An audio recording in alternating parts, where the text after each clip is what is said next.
এই মিটিংটি যেহেতু জামাত আহ্বান করেনি তাদেরকে ডেকে, অথবা তারা আহ্বান করেনি জামাতকে ডেকে, আজকে জামাত আমির মিটিং করেছে বলে যে কথাটি অনেকে বলছে এটি একটি ভুল বক্তব্য।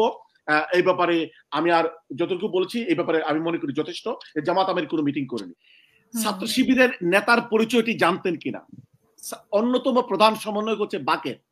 আপনারা জানেন সকল প্রেসে কিন্তু 9 দফা আন্দোলনের ঘোষণা বাকেরের লিখিত হাতে সকল মিডিয়াতে, আন্তর্জাতিক মিডিয়াতে গিয়েছে। সে জানতো, সে বলছে, সে নাহিদের রেফারেন্সে বলছে শিবির সেক্রেটারিকে সে কিভাবে চিনলো যে সে শিবির সেক্রেটারি। সে তার পোস্টে লিখেছে, আমাকে নাহিদ বর্তমান উপদেষ্টা পরিচয় করেই দিয়েছে ফরহাদকে যে সে ঢাকা বিশ্ববিদ্যালয়ের শিবিরের সেক্রেটারি। আপনি তার পোস্টে যে দেখতে পারেন। আমি ভুল বক্তব্য দেই নাই, আবু বকর মোল্লা ভুল বক্তব্য দেয় না। তাহলে আমরা এখান থেকে শুরু করি। গণহত্যাকারীদের, গণহত্যার অপরাধের এখানে কেউ মাফ করে দেওয়া, ক্ষমা করে দেওয়া কোনো সুযোগ নেই। অর্থাৎ গণহত্যাকারীদেরকে পুনর্বাসন করার কোনো সুযোগ নেই। জামাত আমিরের এই অবস্থানটা যদি আমি সত্য ধরি, এখন আসুন প্রেস ক্লাবের যে ছবিটি, যারা ফেসিবাদ পতনে, ফেসিবাদ প্রমোশনে ভূমিকা রেখেছে, ইকবাল সুবহানরা, আবুল কালাম আজাদরা, দেখুন তারা ফেসিবাদ পতনে ভূমিকা রেখেছে, এটি স্পষ্ট। এই ব্যাপারে মানে দ্বিমত করার কোনো সুযোগ নেই। এখন প্রশ্ন হলো তাদের সাথে ফেসিবাদ প্রমোট করতে ভূমিকা রেখেছে। না, প্রমোট আমি সেটাই বলেছি, ফেসিবাদ প্রমোট বলেছি, ফেসিবাদ প্রমোটে তারা ভূমিকা রেখেছে। এখন হচ্ছে জামাতকে নিষিদ্ধ করার জন্যই ওরা ভূমিকা রেখেছে, অথবা ওরা ফেসিবাদের প্রেতাত্মা। এখন আসেন, তাহলে প্রেস ক্লাবে তারা বৈঠক করতে পারে কিনা? জামাত ওনাদের সাথে বৈঠক করতে পারে কিনা? পারে না। কিন্তু কি করেছে? সেই বৈঠকটিতে জামাত ডাকেনি, সেখানে কোনো বৈঠক হয়নি। জামাত তাদের সাথে কোনো বৈঠক করেনি প্রেস ক্লাবে। জামাতের আহ্বানে তারা আসেনি, তাদের আহ্বানে জামাত যায়নি। যদি জামাতের আহ্বানে তারা যেত অথবা তাদের আহ্বানে জামাত যেত, তাহলে বলতে পারতেন যেটি অন্যায় হয়েছে, ভুল হয়েছে, জামাতের আমির সেক্রেটারি ফেসিবাদীদের সাথে মিটিং করেছে। না, এই ধরনের কোনো ঘটনাই ঘটেনি। প্রেস ক্লাবে যেটি ঘটেছে, সাংবাদিক নেতা রুহুল আমিন গাজীর মৃত্যুর পরে সাংবাদিক নেতারা প্রেস ক্লাবের ভিআইপি লাউঞ্জে চা বিস্কিটের ব্যবস্থা করেছেন, সেখানে জামাত আমির বসেছেন, সে এসেছে। ওই মুহূর্তে তো জামাত আমির তাদেরকে দেখে উঠে যেতে পারে না, কারণ এটি তো অসৌজন্যতা হবে, সামাজিক অসৌজন্যতা। যারা ফেসিবাদ কায়েমে ভূমিকা পালন করেছে তাদের অপরাধের কাঠগড়ানোর দাঁড় করানোর দায়িত্ব তো মানে যারা প্রসিকিউশনে রয়েছে, সরকার রয়েছে তাদের। এই মিটিংটি যেহেতু জামাত আহ্বান করেনি তাদেরকে ডেকে, অথবা তারা আহ্বান করেনি জামাতকে ডেকে, আজকে জামাত আমির মিটিং করেছে বলে যে কথাটি অনেকে বলছে এটি একটি ভুল বক্তব্য। এই ব্যাপারে আমি আর যতটুকু বলেছি এই ব্যাপারে আমি মনে করি যথেষ্ট। জামাত আমির কোনো মিটিং করেনি। এখন আপনি আসুন, প্রশ্ন করেছেন যে শিবির কি জামাত, শিবির কি ছাত্রলীগ? দেখুন, গত পরশুদিন ঢাকা বিশ্ববিদ্যালয়ের টিএসসিতে সকল সাংবাদিকদেরকে শিবিরের সেক্রেটারি, নট শিবিরের সভাপতি, শিবিরের সেক্রেটারি, যার ব্যাপারে বলা হয়েছে যে আপনি ছাত্রলীগের পদ নিয়েছেন, আপনি আবার শিবিরের সেক্রেটারি, সেই কথার প্রতিবাদ করেছে। আপনারা সকলে গেলে দেখতে পারেন। হেডিং দেখেন না, পত্রিকার হেডিং দেখার দরকার নাই, আপনারা ওনার বক্তব্য, আমি ওনার বক্তব্য শুনেছি। উনি কিন্তু স্পষ্ট ডিনাই করেছে উনি ছাত্রলীগের কোনো পদে ছিলেন না। এই কথাটি একটি ভুল বক্তব্য। অর্থাৎ ছাত্রলীগের, এটা তো সাদিক কায়েমও বলছেন, সাদিক কায়েমের ক্ষেত্রেও তো ছাত্রলীগের প্রসঙ্গ উঠেছে এবং অনেক ছবিও দেখেন। সাদেক কায়েমের ব্যাপারে কেউ বলে নাই যে উনি ছাত্রলীগ করতেন। সাদেক কায়েমের ব্যাপারে অনেক ছবিও এসেছে সোশ্যাল মিডিয়া, আপনি হয়তো মিস করেছেন কোনোভাবে।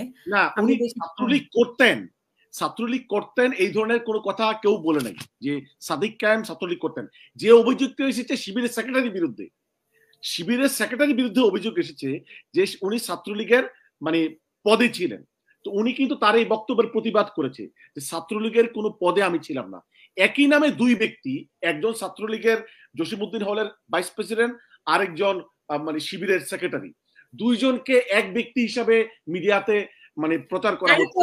শিবির যে আন্দোলনে বড় ভূমিকা পালন করেছে, আমি জামাতের মুখপাত্র হিসেবে আমি বলতে পারি, হয়তো আপনি বলতে পারেন, দর্শকরা বলতে পারে যে আপনি তো জামাতের পক্ষে কথা বলবেনই। আপনারা জুলকারনাইন সাহেব, যিনি ইনভেস্টিগেটিভ জার্নালিজম করে, তার ফেসবুকে যান। উনি আন্দোলনের প্রথম থেকেই সমন্বয়কদের সাথে কিভাবে ভূমিকা পালন করেছে এবং শিবিরের সভাপতির সাথে কিভাবে ভূমিকা পালন করেছে, উনি যে সাকসেসফুলি সবকিছু ম্যানেজ করতেন, এটা জুলকারনাইন সাহেবের বক্তব্যে কিন্তু সেটি প্রমাণিত। এটা আমি বলছি না, আমি না, বলছি না। ওনার এখন স্ট্যাটাস আসেন, আমি দেখেছি। উনি বলেছে যে আমি জানতাম না। আমি আজকেই জানলাম যে উনি সাদিক জানতেন না। আচ্ছা, উনি জানতেন না, বাট উনি এটা বলেছেন যে মানে ছাত্র শিবিরের সভাপতি বাকের সাকসেসফুলি সবকিছু ম্যানেজ করেছে, সেটা তো বলেছে, তাই তো? আপনি বক্তব্যটি পুরোটি বলেননি। সাদিক কায়েমের ব্যাপারে জুলকারনাইন সায়েম বলতে পারেননি, হয়তো আপনি ভুলে গিয়েছেন। বলেছে যে আমি ইমপ্রেসড, আপনি পড়ে দেখেন ওনার বক্তব্যটি, আমি ইমপ্রেসড। একটা ছেলে যাদেরকে রাজনীতি করতে দেওয়া হয়নি, একটা ছাত্র সংগঠন একটা ছেলেকে এইভাবে গড়ে তুলতে পারে যে সাকসেসফুলি এই এত বড় আন্দোলনের এই সাকসেসফুলি ভূমিকাটি পালন করলো, আপনি সেখানে পড়ে দেখতে পারেন। অর্থাৎ উনি প্রেস করেছে শিবিরের, প্রেস করেছে সাদিক কায়েমের। আচ্ছা, এখন আসেন ছাত্র শিবিরের নেতার পরিচয়টি জানতেন কিনা। অন্যতম প্রধান সমন্বয়ক হচ্ছে বাকের। আপনারা জানেন সকল প্রেসে কিন্তু 9 দফা আন্দোলনের ঘোষণা বাকেরের লিখিত হাতে সকল মিডিয়াতে, আন্তর্জাতিক মিডিয়াতে গিয়েছে। সমন্বয়ক বাকেরের কথাটি আমি বলছি। বাকেরের ফেসবুক পোস্টটি এখানে যারা দর্শক শ্রোতারা আছেন ওনারা দেখতে পারেন। উনি স্পষ্ট বলেছে জুলাই মাসে প্রথম দিকে সরকারের যে উপদেষ্টা নাহিদ এই শিবিরের সেক্রেটারি যে আজকে এই যে ফরহাদ, যিনি গত পরশুদিন সাংবাদিক সম্মেলন করলো, তাকে পরিচয় করে দিল যে এটি কি জুলাই মাসের প্রথম দিকে যে উনি শিবিরের ঢাকা বিশ্ববিদ্যালয়ের সেক্রেটারি। আপনি বাকের যিনি সমন্বয়ক, যিনি 9 দফা মানে সরকার পতনের 1 দফা আন্দোলন ঘোষণা করেছেন, সকল মিডিয়াতে মানে পাঠিয়েছেন ওনার নিজের হাতে লিখিত মানে 9 দফা, যেটি পরবর্তী 1 দফাতে রূপান্তরিত হয়। সেখানে বাকের বলেছে যে আমাকে নাহিদ, বর্তমান সরকারের যিনি উপদেষ্টা, মানে জুলাই মাসেই আমাকে শিবিরের ঢাকা বিশ্ববিদ্যালয়ের সেক্রেটারির সাথে পরিচয় করিয়ে দেয়, কি উদ্দেশ্যে? আমি যেন তার সাথে যোগাযোগ রাখি, পরামর্শ নেই, সহযোগিতা নেই। তাহলে শিবিরের সেক্রেটারির পরিচয় ঢাকা বিশ্ববিদ্যালয়ের সমন্বয়ক, প্রধান সমন্বয়ক, যিনি 9 দফার প্রধান মানে ঘোষক বাকের, সেই বাকের কিন্তু শিবিরের সেক্রেটারির সাথে আগেই পরিচিত। এরপরে ওনার পোস্টে আপনি এখন যে দেখতে পারেন, ওনার পোস্টেও আমি বলেছি, উনি বলেছেন 9 দফা মানে কি সরকার পতনের 1 দফা আন্দোলন করা এবং এটাকে 9 দফাতে রূপান্তরিত করা, 1 দফাতে রূপান্তরিত করা, এটা শিবিরের সেক্রেটারির কাছ থেকে এসেছে। এই পরামর্শটি শিবিরের সেক্রেটারির কাছ থেকে এসেছে। এই কথাটি আমি বলছি না। তখন তো ওরা জানতো না যে শিবিরের সেক্রেটারি। সে জানতো, সে বলছে, সে নাহিদের রেফারেন্সে বলছে শিবিরের সেক্রেটারিকে সে কিভাবে চিনলো যে সে শিবির সেক্রেটারি। সে তার পোস্ট লিখেছে আমাকে নাহিদ বর্তমান উপদেষ্টা পরিচয় করেই দিয়েছে ফরহাদকে যে সে ঢাকা বিশ্ববিদ্যালয়ের শিবিরের সেক্রেটারি। আপনি তার পোস্টে যে দেখতে পারেন। আমি ভুল বক্তব্য দেই নাই, আবু বকর মোল্লা ভুল বক্তব্য দেয় না। আবু বকর মোল্লা, আপনি জুলকারনাইনের সম্পর্কে যেটা বলেছেন, আমি 2-3 বার ওনার পোস্টটা পড়েছি, এখনো আমার সামনে আছে। আপনি আমাকে কনফিউজ করে, কারণ আমি আসলে মানে প্রতিটা জিনিসে খেয়াল করে মনে রাখার চেষ্টা করি, যেটা আমি প্রতিদিন আপনি পড়ে শোনাতে পারেন।